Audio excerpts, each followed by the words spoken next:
very hot potato of sustainable regenerative farming and beef in particular. It's a very big subject, so we're just going to concentrate mainly on beef, but not religiously so.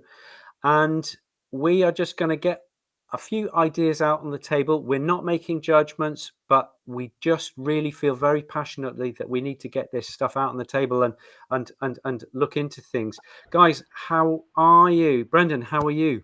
Oh, fine now. I've settled down after the initial glitch. Sorry, guys, we're 5 minutes beyond. That was me rebooting. Okay. But we're here. Fantastic. Brady, how are you doing? Good. Yeah, I'm great. Nice bit of weather today. Nice big long walk along the top of Bray Head here in Greystones. Just a lovely way to start the day. No, don't do that enough. You know, when you go on a cracking walk, you actually go to that really nice spot and you go, I need to do this every day. I feel amazing, better than any yoga. So that was just a lovely start of the day. So yeah, feeling good. Raring to go for this because this is just such a interesting topic, and can't wait to get into it. Fascinating. Good. And it kind of all started with you did a post. Tell us about your post, and we'll move forward from there. I think we've been talking about it a lot. You guys have certainly been talking about it a lot. I conclude my book with it, and I just think it's a relevant, very relevant hot topic at the moment about certainly if you look at the new UN climate report and there's like eat less meat, it seems to be all over the media. And when you look into the carbon footprint of the stuff that's going on at the moment, it's a little bit hair raising. And you look at it and it's, as me, and we'll talk about the veggie stuff later, that alarmed me, and I'm kind of thinking, my God, look at the amount of meat my dog is eating. So the post I put up with it was like, I kind of looked at the meats on offer and going by the figures that are coming out of the UN and everything, I said, well, Jesus, beef is 5 or 6 times worse. Red meats are 5 or pork and beef worse than chicken. Go for the white meats.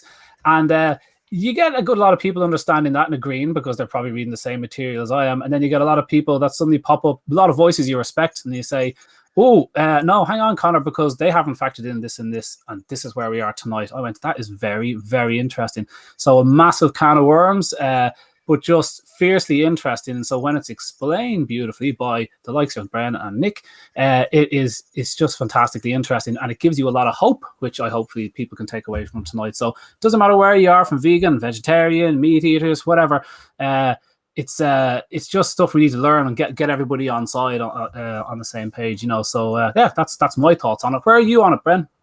Yeah, well, it's really a journey, isn't it? This is never a fixed point, and I hope tonight all of these guys, commenting already, hi guys, in the side comments are going to help out here because they'll have a view, and I think that's a valid view. And so you can butt in at any point and just put your things in. You won't physically butt in because we just talk and talk and talk, but we would try and spot these comments. But really, I think it's always been generated there. I've always wanted to look at organic, and you guys know that I'm rearing some organic stuff on the fields at the moment, just to try and make sure that it's possible in a very extensive way. And Nick's going to talk a little bit about the realisms of what could be considered free range and not, I'm sure, as we go on. But it was really a journey from looking at things like the Catherine Shanahan book and looking at why some of these meats are really important for ourselves and not just our pets, and then thinking about how we could make this sustainable enough. Is there enough food in the world to be able to feed our pets in this way? Are we just being typical Westerners, blinkered and thinking that we can do it because we can, and actually the rest of the world is starving? Or is there a way that we can go forwards? And there's lots of books that you come across when you start on this thought process of how we eat. And actually, just the fact that we don't eat grain could massively change the amount we need, the amount we eat. Okay. And that then sort of brings into the amount that we feed our pets. Grain at the moment could also be massively reduced. And so we need to think a little bit about the whole thing of changing the process for where we're rearing meat, how we're getting that meat into our pets' dinners. What part of is it? We're going to talk about beef tonight, but there's so many other animals in the whole sphere. I think one little note that came up was really this whole thing about 60% of the world's, farming surface area is unfarmable for arable. There's no way that you can rear vegetable matter on it. So what on earth are you going to be doing? If you truly think you can take animals away and then, give us, a vegetable option, that's realistically not going to happen. You're just cutting off 60% of the farming land. Yeah. And so with, there's whole loads of processes there. And then it's also about this green element. I've just gone out and bought an electric car, now being told that I shouldn't have bought an electric car because all of the stuff for the batteries are, terrible for point of view of, the minerals and stuff that we're digging out, and I should wait for hydrogen to come along, but you want to be as environmentally friendly as possible with all of this. And we've got to think about the carbon footprint. We can talk about that tonight. I think, looking at that, actually the capture of carbon in grass, the amount of grass we grow, and the type of grass, that's just another thing that we need to talk about tonight. So look, so much in that journey to get to a point where I feel comfortable about feeding meat, and but I'm trying not to alienate at all those of you who've decided for whatever reason, ethically, just your feelings, your emotional connection, your dietary needs, to become vegetarian. That you've got a valid viewpoint, and Conor, I know you're in that camp, so I want to listen to what's going on there. Yeah. Okay. What about you, Nick? I'll just give you a little minute, and then Conor, would you be able to just ask the questions from a vegetarian's point of view that you hear most, and we can maybe Bren and I and the three of us can then maybe examine those. Yeah. Can we do that? That'd be really good. I can certainly ask you the questions as I would have had them, a few months ago. Those concerns, and the main thing was hang on, I'm gonna do my minute first. For a moment there, I thought he was going to go off to the loo again. It's like the blue touch paper and stand well back with Brady. Okay, so I'm just going to give you a minute. Okay, up until a few months ago, I completely drank the Kool-Aid. I was understanding that produced beef, it's very, very energy intensive. Big echo there. Sorry, 1 second, Bren. You getting that echo? No, it's just me. Okay, sorry, fire ahead. It's just me. Okay. And it was very energy intensive, and it was leading to global warming because of cows farting and what have you. And so I've done some really deep diving. I've read Sacred Cow by Wolf and somebody else. I've read Defending Beef by Nicolette Hahn-Nyman, which is a recommendation from Brendan, and I'm just halfway through The Vegetarian Myth by a one-time vegan. And in a nutshell, there are 1,000 arguments, but the really simple thing is that cows turn grass into something which we can't digest, into something that is very, very, very nutrient dense. But almost more important than that, they manage grasslands which prevents soil erosion, because all the great civilizations, every single one, the Greeks, the Mesopotamians, the Phoenicians, you name it, they all, the Romans as well, they all petered out because of soil erosion. And we, with our modern farming methods, modern corn and soy and wheat, those monocultures, there's a one-way street to soil erosion. And there you go. I could go on forever on this stuff, but that's kind of where I am. So that's just so that everybody knows where we are on these things. So Conor, what would you say is the first major query that many vegetarians or vegans have about beef? I think, even coming, the way I leapt to this position where I am today is that welfare has always been a concern for me, but that didn't make me become a vegetarian. Welfare has always been a very big concern for vegans in the past, but they've always been a small part of the food chain, let's face it. And they have tried to push the welfare message, and people just don't pick it up because we don't get the ads on TV. We don't see how farming methods are being done. It doesn't work just to tell people to care about cattle. We think it's a good idea to spend $500,000 for the RNLI to save a baby cow from the side of a cliff, but you don't actually see how that stuff goes on in the past. So just pushing welfare didn't work for me personally. Then it came into the way the meat was being slaughtered, which really bothered me because I found out that 6 or 8 years ago, 1/3 of the lambs in Ireland are being killed without stun. And that really bothered me because it wasn't being labeled as such for my needs. And so that killed off lamb for me very quickly. And I started thinking, I don't want any unstunned meat in my dinner. So that was me nearly there. And then the carbon thing came in.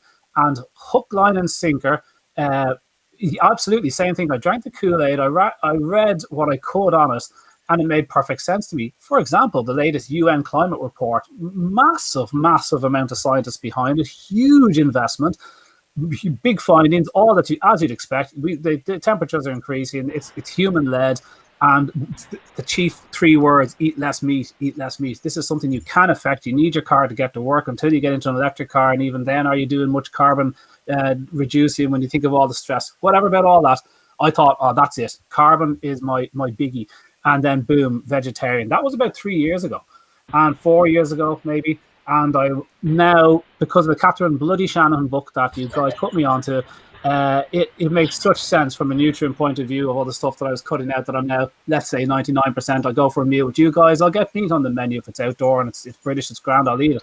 So that's where I am now. And I think the carbon thing is a big one. The UN climate. So let's start off with this one. The UN are saying eat less meat. Okay, I now fully understand, as you're talking about, Nick. Thank you for that share of this video, this TED Talk, guys, that we'll share later on the Facebook page. Cows, Carbon and Climate by Joel Salatin. Easily the best 17 minutes on this subject I've ever heard. You know, you get a lot of kind of hardcore facts from people, and they don't really bed in. You watch a 17-minute TED Talk and you couldn't disagree with a single word the guy said. It's like, that makes perfect sense about the way the cows manage the grasslands. But first of all, the UN are saying eat less meat. Why would they come out with the wrong factoids? Because they've got a political agenda, and I think a lot of their advisors are not looking at the big picture. Now, if I was cynical, I would say that there is some very big agribusiness who don't want the status quo to change. They just want to carry on producing too much corn, too much soya, too much wheat. You know, I think it's about 30% of all the corn grown in the United States, which is subsidized by the government, by the way, as is sugar, which is amazing. But 30% of the corn is used to turn into ethanol to put into petrol, which is more it's more energy intense than just using petrol in the first place. You're growing this stuff and then you're refining it and to dilute your thing. So there's a lot of absolute madness. And so big lobby. There's a massive money lobbies. The American government is up to their necks in it. They could change the world overnight, but they are not doing it. So I think when one looks at these figures, you've got to kind of think about the reality of the politics of human politics. And I think that Joel, I say Salatin, you say Salatin, whatever. He is a great place to start. He's wrote a book called This Ain't Right, Folks. Okay, and it's a really gentle meander through his farming methods, and I think that is a really gentle place to start with just reviewing it, because when he talks about he's a grass farmer, he moves his cows so that the grass is always kept at just the right length so that there's maximum growth, so that there's maximum carbon fixing. He's never used an antibiotic. He's never used a vaccine on his farm in 40 years. He's never used grain, and his his farm is about, I think was it 4 times more productive than Yeah. any other farm, including the ones that use fertilizer and vaccines and antibiotics, about 4 times more productive per acre than anybody else in the county.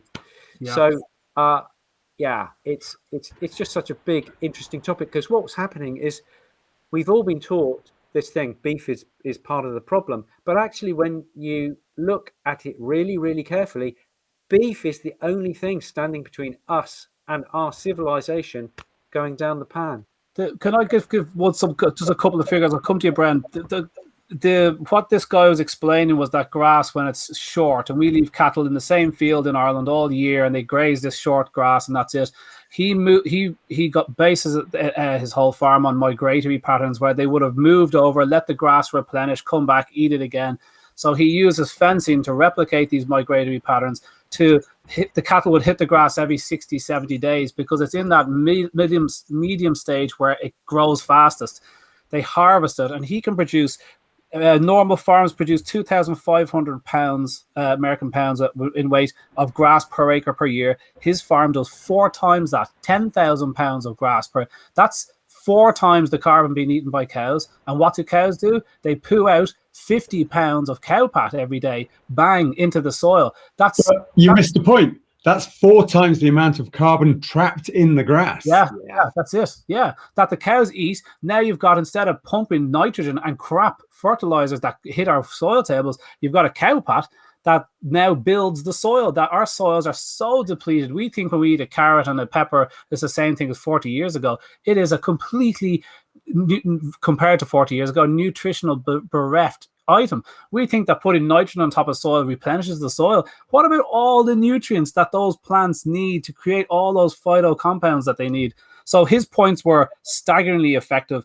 And he said his long grass has clover in it, and flowers and pollinators and little mammals running through it. And he just says the carbon sequestration of grass is way more effective than a tree. We see a tree and go, look at all the carbon. It took 60 years to get there, or 10 years with a pine tree. You know, grass is just growing all the time, but we don't see it. So that was a real big one for me. And the fact that cows then dump it out and build the soil, because we have a mega problem with that at the moment. We can't keep going this way, but we haven't got a way out of it. We've got 100 more crops, I think they said. 100 more harvests. Like, it's, oh my God, that's a staggering thing to say. Oh my Jesus, I never heard that. 100 more harvests. If we carry on farming the way we're farming, they reckon, we will just outstrip, with the soil erosion, with the ploughing, with the way that we use fertilizers and pesticides and everything else. 100 more harvests, will start getting massive failures, because it just isn't sustainable. But and what have we been doing? We should be doing a bit more of this. You can't grow crops on that hillside. You want to be building the soil. That's been part of what I'm doing with the goats here. I've been experimenting to try and build the soil back, because it's just been so massively depleted, and to transfer fields to try and keep parasite loads down and things like that.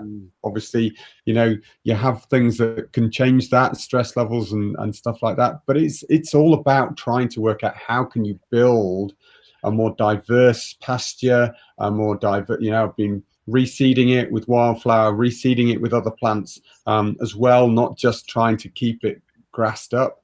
But also the amount of crop, one of the biggest crops in this country, in fact, the biggest crop in the UK is grass. Okay, it's not corn, it's not wheat, it's not barley, it's grass. And that's what we're trapping our carbon in, and we should not miss that fact. The amount of carbon it takes to produce these NPK fertilizers, the amount of destruction, and that's just a carbon footprint. But when we're talking environmental, you've got to think about building up the soil that we should be building up, not depleting every time we plow it, not shoving it in the rivers and back out into the ocean. That's a really crucial point, right? So this guy, Saladin, is from 2,500 pounds of grass to 10,000 pounds of grass by migrating the cattle properly. So 4 times the amount of grass. That's 4 times less cereal. So he has saved 7,500 pounds per acre of weight of cereal and crap that they need. if people are wondering why is beef so carbon expensive, it's because not so much the cow. Yeah, cows burp and all that kind of stuff, and I don't get the methane thing, which has moved on. Okay, whatever about all that. It's the fact that CAFOs in the States, concentrated animal feed operations, which is it's initiated by Chinese farms. The Americans took it and perfected it, and there's now 1,000 mega farms in the UK. The reason it's so carbon intensive is because they're trying to grow this little beastie in whatever 10, 11 months, 12 months to this half-ton animal using wheat and corn, completely unnatural food sources. So they use huge amounts of this, using huge amounts of monoculture and all the chemicals that go with it. So the footprint per kilo of that terrible quality concentration camp meat, they call it. If you saw these things, lads, look at CAFO, CAFO, look them up. You wouldn't feed it to the mother-in-law, and this is the meat that 90% of the US is eating. So it's the fact that the guys now producing, this guy Slatin, keep pumping it, because the grass stat from £2,500 per acre to 10,000 means all that free grass he just got from the air, carbon dioxide and sunlight. No transportation of this shitty grain around the place, no carbon footprint, actually sequestering a savage amount of carbon down into the soil that gets replenished. That's what got me eating the steak with you in Birmingham 2 weeks ago. That video you shared with me, Nick, more than anything else. It was only a little one. It was. It's not. I will tell you a story. I literally wedding anniversary, and went out last night. Went to a lovely Italian restaurant. Happened to look at their steaks on the steak menu, and unbelievably, and sorry to all the Canadian watchers, I really do apologize. They had the Scottish steaks and stuff at the top. They, aged 28 days, pasture reared. Great. The next step down was stuff about barley finished. So what they're doing is adding grain in because it's a fattier consistency, coming all the way from Brazil, believe it or not. The third one down was their archetypal, the best of best, grass-reared in Canada, but fed barley for the last 150 days, i.e. CAFO. They've moved it in for 6 months nearly and fed them grain. Yeah. And they were passed off as the best cattle ever, the most expensive on the menu. And I was just like, it's really shame. That's cat. It's all fish that night. It's all about the breed and not the nutrition of the piece of food that's in front of you. That adds flavor. Nutrition adds the flavor. What were you going to say, Nick? I was going to say, because some vegans are of the opinion that we should just get rid of all beef animals off the planet, okay? Or maybe only have them in zoos so that they can grow old, okay? I.e., there wouldn't be very many, okay? What would the world look like, guys? I'm going to ask you, what would the world look like if we got rid of all the ruminants on green pasture? What would happen? Bren? Well, you couldn't. I mean, realistically, and what, you're going to go out and cull all of the goats in all of the Himalayas? It just is. These aren't just farm animals. Ultimately, the buffalo and everything else have descended from a wild origin. I think, you just can't get rid of all of the the ruminants. You'd end up with an ecology that would just not work. For all of the the ecology of the world would collapse because they are essentially the stewards. They're keeping the grass trimmed. They eat little saplings so that there is a decent area of grass. Therefore, they plow the soil with their feet because they're such ungainly beasts. Yeah, they plow it up, which is why Joel Salatin puts his beef animals onto the grass for about 3 days. They chew it up. They get the grass right down, and then he moves them on to another pasture for after that. So they are helping disperse seed for all these grasses and plants, these annuals and all the plants rely on the clover, pollinators, all that sort of stuff. Yeah, they rely on that. And so it's, if you have an ecology and you take out one element, even if it's a minor element, it's not, cattle are a massive part of the whole ecology of the world. If you remove them, that ecology is going to crash. Yeah. Okay. Yeah. So I love that point there by Karen, right? So Karen's the boss there. Not this vegan. I just want the animals who are reared for me to have a decent life while they're alive. So I'm 100% in that group. Okay. Oh, we all are. I think we all are. Yeah. So one of the questions that's come up there in the feed a few times is that, well, there's going to be a couple, but the first one standing out is that, okay, this idea of migrating cattle around your farm using fences and what other ways they can do it, that's all well and good, but do we have the space to continue feeding everybody? Americans are eating 90 grams of animal protein a day, a ferocious amount of feeding of. So is it possible to produce the amount of milk, cheese, butter, meat that everybody wants in Britain, let's say, okay, 60 million people, whatever you have on that island. So is it possible to do that with the grasslands that we have available at the moment, assuming that we can take back a lot of the wheat and corn pastures and that? Is it possible to feed everybody? Or is there where people do have to understand that with this movement to save the bloody planet and keep everybody fed and alive, we have to accept that you're not only eating less meat because you can't be eating 20p burgers anymore. Stop going into McDonald's and buying 5 hamburgers. Now it's like you get your piece of lamb on a Sunday. People have to accept that. And later the question will be price, which we'll come to. But what about that? Do we have the space to grow the animals in the way that Karen wants?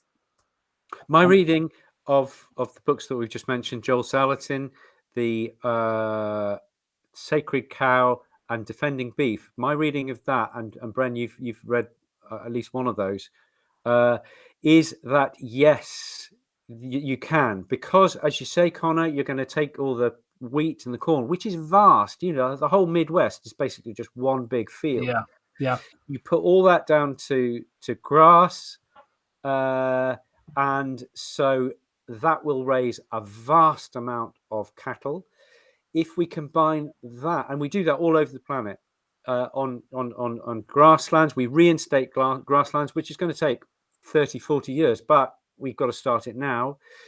If we do that and we cultivate the environments all over the world to maximally use ruminants, so goats and cattle and sheep, if we do that, it is possible, I believe, that we can feed 10 million people, 10 billion people. I was going to say 10 billion people. Get the number of zeros right. Otherwise, there's a big cull going on. We may have to moderate how much meat we eat, but if you're eating really good quality, nutritious meat, you don't need to eat that much. Only once a week, twice a week. That's the point. Totally good. Yeah. But and dogs, well, we may have to have fewer dogs. We may have to have smaller dogs. But I think that as part of that, there will be a meat economy, good, well-raised, very happy economy. And I think that dogs can be part of that, because I think dogs are more important than just, I don't know. It could be an essential part of it, because we need to go back to using the whole animal, not discarding so much stuff that, you know, they won't possibly look at that because it's got a bit of freezer burn, or it's got a nose on it. Oh my God, look, if you're going to, you should almost be, praying to these beasts that are giving up for us, and using and respecting every last bit. So respect them when they're alive and making sure that they've got the best life possible. And so that's less per acre. Pay more for the meat. You're going to have to, we've got to touch on this because there is a survey out there that suggests that people aren't prepared to do it. Be able to eat less, because we now know that it's not all about calories in, calories out. Your body will adapt your calorific output depending on what you're taking in. And there's a lot of hormonal stuff on there. Stop driving our gluttony over cereals and that side of things that are driving us to eat huge portions of everything. And actually get some proper nutrition into ourselves will make a massive difference. That can also reflect on what we feed to our pets, because we're feeding the bits that people don't necessarily want to eat, rather than grinding it down and just spreading it out as fertilizer or whatever else they need to do. I think, you know, we could make a massive difference. And, you know, we are missing here. It doesn't have to just be pasture. The amount of woodland that you can then put, you know, and the fact that you can do a rotational system. It doesn't just have to be one animal out there. David Kemp touched on that. He said, yeah, like, don't forget arable and cattle. The arable and ruminants can be used together on the farm, so you're doubling your output again there. It's like that's how they maintain these. Mixing, you know, cattle, goats can go through woodland. So can pigs, so can chickens. I heard a great piece there that said, I'm going to throw this figure out there, don't be relying on this, but they said 50% of Britain is upper land or high land where you can't grow, of the pasture, of the grasslands that you have, is where you can't grow vegetation. And on that, you have sheep, essentially. But they have such a sparse amount of sheep here and there that it's just like a tiny token that they don't use these upper lands. But there's so many ruminants that can eat that material when it's handled correctly. But they just don't. They don't handle that correctly. It's no, we want the greeny grass of river basins. And it's like, you've got goats that could be munching to their heart's content, and deer, but flat-faced deer. But like the goats would just eat anything. They eat poo on a stick. And so you can put those up there. Zebras eat unbelievably poor diets. Have you seen what zebras eat? Like, they are the absolute scavengers of herbivores. They just eat stigs and twigs and twigs and twigs. So there is room. Round biscuit with a bit of toffee. Yeah, you know, like that. But like, that's the sort of thing that, like, these are the sort of thoughts that we want to put out there. So coming back to that UN question, because it's kind of like rhetorical, because I understand what the issue is. At the moment, we are looking, when it comes talking about carbon and the UN, they're talking about the meat that we have available at the moment. When I'm talking about smart carbon choices for my dog, I'm looking at the beef and chicken that I have available at the moment, not the non-organic, ethical stuff in the supermarkets. And yes, the red meat is going to cost more, but it's been raised all wrong. So yes, the carbon of the way the meat chain we have at the moment is wrong. So the UN would say, you're going to keep getting this meat, guys, so just eat less of the red stuff that we're producing, as opposed to saying, lads, we need to ditch the current setup that we have and move towards the new way. The UN can't say that because they have a powerful lobby behind them. So they say, eat less meat, which is like the American nutritional group saying, move more to lose weight. It's bullshit. You're never going to outrun a bad diet. You're never going to eat less meat because burgers are tasty. So they just say that as a bullshit way to keep it going for another 10 years. So very disappointed in the UN that they don't take these advanced ideas and say, we need to shift things, because farmers are going, we're not changing a thing here. We're mega farms. We've got our thing. We're keeping the small farms out of business, let's face it. And we control this. 4 or 5, 6 small groups control all these cattle. They're not going to change. They've got billions. So that's why the big messages don't come down to us. That's why we don't graze the highlands. That's why we don't do these things that you guys are talking about, which frustrates me immensely. Like, it's going to be driven by customer demand, just like the raw food movement, which was, they've got the guns, but we've got the numbers. We started buying raw dog food. We ignored what the messages that were being given to us, no offense, by the veterinary sector in cahoots with the pet food industry. And we said, no, we're going to start buying raw based on some things that we learned about on Facebook. And now there's going to be a hockey stick effect towards raw because people moved. It's going to take an awful lot of customer responsibility to start doubling up on their meat bill, eating less meat, and rewarding the likes of Dave with his ethically raised raw dog food company and organic farmers. And it's going to... There are a few out there. The thing we've got to be careful of, though, because there is limitations. I think, another great company that's been around for a long, long time, okay, I'm not affiliated to them other than I've, put some clients their way. Honey's Real Dog Food, they've got an organic range. They've got a free range. They've been great, as a company over the long term of raw food feeding. But they've got limitations. They're actually accessing the raw ingredients, to their standard, is limiting them.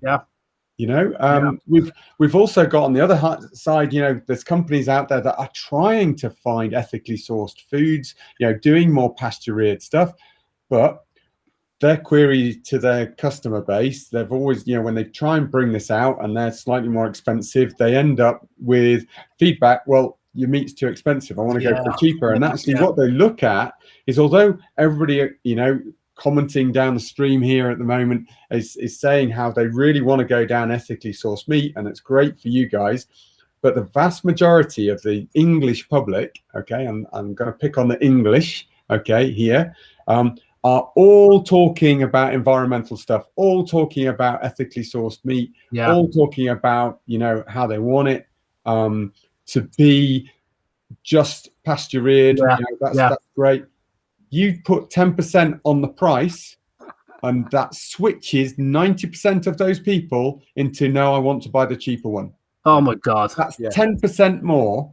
Now you think that actually to do that, to rear the meat in that way, it's about 50% more cost. Yeah. You know, there is, you know, people need to get their heads around what they need to do with their food bill. Okay? 10% drives 90% of the market away. We are buggered because the likes of Honey Pet Food, you're starting 30% more, 40% more for these raw dog foods of higher, whatever the word quality, but more ethical or organic.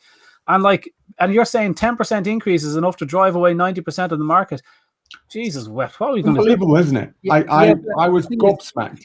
If you eat 50% less meat, and I think that's not an unreasonable thing to do, then you can pay twice the price for the meat that you do eat. Yeah. And that meat is going to be more nutritious. Yeah. It's going to taste a whole lot better. Yeah. And because you've been veggie for a couple of days, you're really going to look forward to that meat when it actually comes. So it's a double whammy.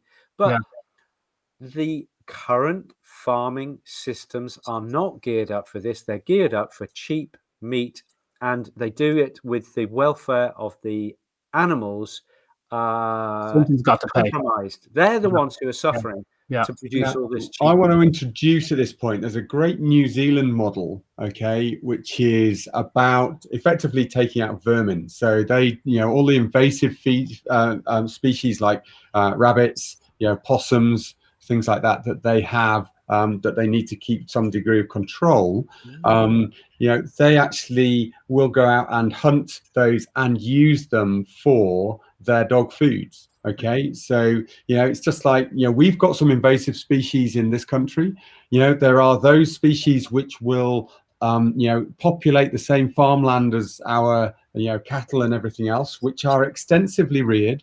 But why aren't we? You know, we can keep the cost down. We can introduce some of that into the diets, but we have to get our heads around how we can do that to pass the legislation on meat hygiene, etc. Yeah. So those are the only bits that we need to look at so that we can achieve that.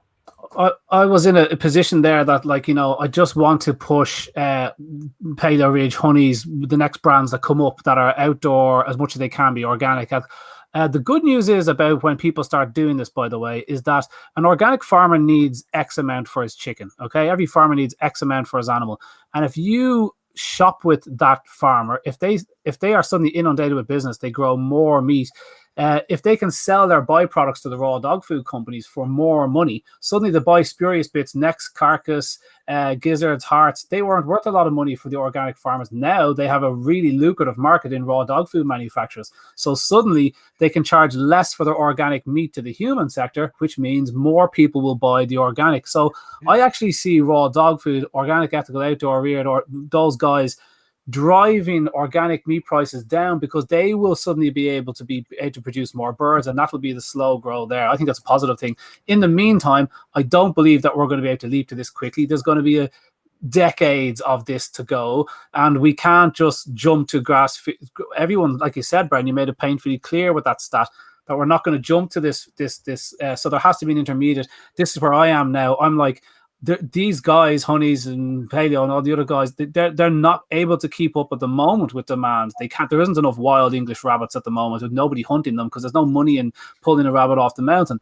So there's going to have to be a transition where, okay, we'll just go for minimum red tractor, whatever that means, if it means anything. You guys are telling me give me some of the stuff on free range, guys. What were you telling me, Nick, there before we came on about free range? Okay, so the definition of free range is that they have access to an outdoor area. So what you can do technically, I don't know the detail, but basically you just have to have one small-ish door at one end of an entire chicken shed with 40,000 birds in it that they have access to go outside, and only 2 to 5% of those birds will go out 2 to 5% of the time.